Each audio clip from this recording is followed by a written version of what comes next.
అందరికీ నమస్తే. ఈరోజు మరికొన్ని ఆసక్తికరమైన విషయాలతో వచ్చేసాను. జంతువులా మారిన మనిషి. ఉండండి, ఎవరు స్కిప్ చేయకండి. ఇదేమీ క్రిమినల్ స్టోరీ కాదు. నిజంగానే జపాన్కి సంబంధించిన ఒక వ్యక్తి తనని కుక్క కింద మార్చుకున్నాడంట.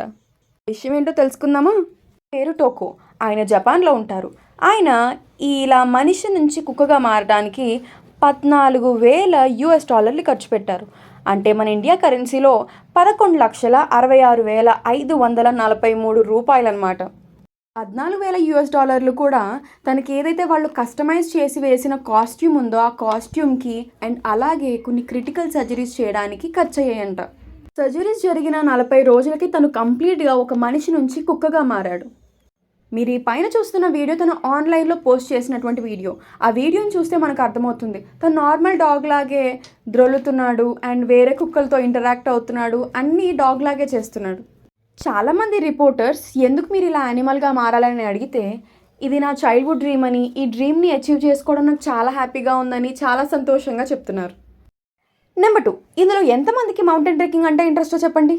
నాకు ఇంట్రెస్టే, ఎక్కమంటే భయం అనుకోండి, అది వేరే విషయం. సో భూమిపైన ఉండే కొండల గురించి అందరికీ తెలుసు, కానీ నీటిలో ఉండే కొండల గురించి మీకు తెలుసా? అవును సార్, నీటిలో ఉన్న కొండలే. ఈ మధ్య national oceanic and atmospheric administration వాళ్ళు అంటే NOAA వాళ్ళు పెసిఫిక్ మహాసముద్రంలో కొండలున్నట్టుగా గుర్తించారు.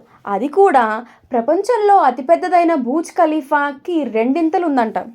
ఇది నీటి మట్టం నుంచి 7,874 ఫీట్ల కిందన 5,249 ఫీట్ల హైట్లో 14 స్క్వేర్ కిలోమీటర్ల వ్యాప్తించుందంట. ఈ విషయాన్ని సముద్ర శాస్త్రవేత్తలు ఎలా తెలుసుకున్నారంటే, సహజంగా సముద్రం యొక్క లోతును తెలుసుకోవడం కోసం కొన్ని రకాల శబ్దాలను పంపిస్తారు, అంటే కొన్ని సౌండ్ వేవ్స్ని పంపిస్తారు.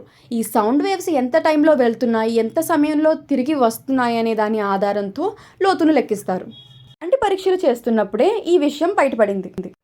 ఆ సౌండ్ వేవ్స్ ఒక చోట ఒక రకంగాను ఇంకొక చోట ఇంకొక రకంగాను అలాగే వస్తున్నాయంట. దాని ఆధారంతో కింద మౌంటైన్స్ ఉన్నాయని ఐడెంటిఫై చేశారు. నెంబర్ 3, ఇది మీకు తెలుసా? కెన్యాలో ఉన్న తెగజాతుల్లో ఎప్పుడైనా ఒక బిడ్డ పుడితే వాళ్ళలో ఉన్న ఒక పెద్దవారు ఖచ్చితంగా చనిపోవాలని, అది కూడా 24 గంటల్లో. అవునండి, కెన్యాలో ఉన్న ఎల్మోలా తెగజాతి వారు ఇప్పటికీ ఇది ఒక ఆచారం కింద దీన్ని పాటిస్తున్నారు. ఈ తెగజాతిలో కేవలం 99 మంది మాత్రమే ఉంటారు. కానీ ఎప్పుడైతే ఒక శిశువు పుట్టాడో అందులో ఉన్న పెద్దవాళ్ళు ఎవరో వాళ్ళు నిర్ణయం తీసుకుని వాళ్ళు 24 గంటల్లో చనిపోతారంట. వాళ్ళు కూడా ఈ ఆచారాన్ని చాలా సంతోషంగా అంగీకరిస్తారు. సహజంగా ఈ కెన్యా తెగజాతి వారికి మొత్తం టుర్కోనా నది మీదనే జీవనాధారం. చేపల వేటలు చేసుకునే జీవితాన్ని గడుపుకోవాలి. అక్కడ పంటలు పండించుకోవడానికి వాళ్ళకి నేలలు కూడా లేవు.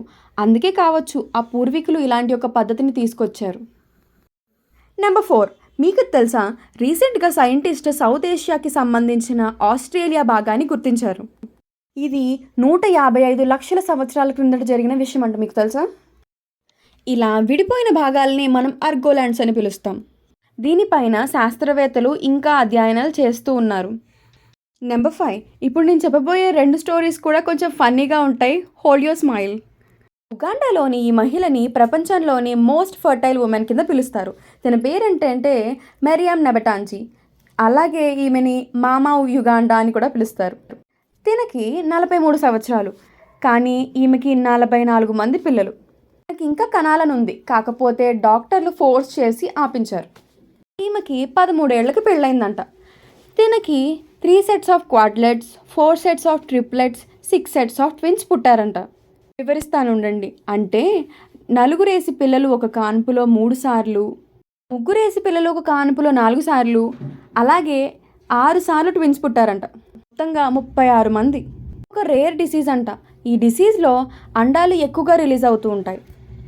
అలా తను 43 ఏళ్లకి 44 మందికి తల్లయింది. నెంబర్ 6, ఇప్పుడు నేను చెప్పబోయేది రష్యాలో ఉన్న ఒక మహిళ గురించి. తను 20 మందికి తల్లైంది, అది కూడా 1 సంవత్సరంలోనే. మీకు తెలుసా? క్రిస్టియానా వోజ్టుర్క్ అనే రష్యన్ లేడీకి 105 మంది పిల్లల్ని కనాలని కోరికుంది. వాళ్ళ హస్బెండ్ కూడా బిలీనియర్ కావడంతో ఆ విషయాన్ని ముందుకు తీసుకెళ్లారు. వీళ్ళ మ్యారేజ్ అయిన తర్వాత 105 మంది పిల్లల్ని కనాలని ప్లాన్ చేసుకున్నారు. కానీ ఇక్కడ వచ్చిన ప్రాబ్లం ఏంటంటే ఒక 1 ఇయర్కి ఒక బేబీ మాత్రమే వస్తుంది.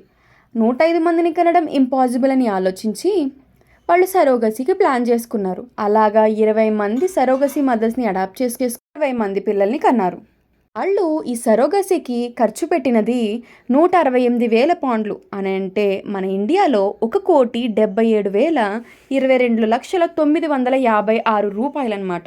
అలాగే వీళ్ళ పిల్లల్ని చూసుకునే ఆయాలకి సంవత్సరానికి 90,000 పౌండ్లు ఖర్చు పెట్టాలి. అంటే మన ఇండియన్ కరెన్సీలో 94,94,752 రూపాయలు. అండ్ ఇంకొక విషయం ఏంటంటే వీళ్ళ హస్బెండ్ని తర్వాత అరెస్ట్ చేశారు. ఎందుకంటే ఆయన చేసినటువంటి కొన్ని మర్డర్స్ అండ్ కొన్ని ఇల్లీగల్ ప్రాపర్టీస్ వల్ల ఆయన్ని లైఫ్ టైం జైల్లో వేశారంట.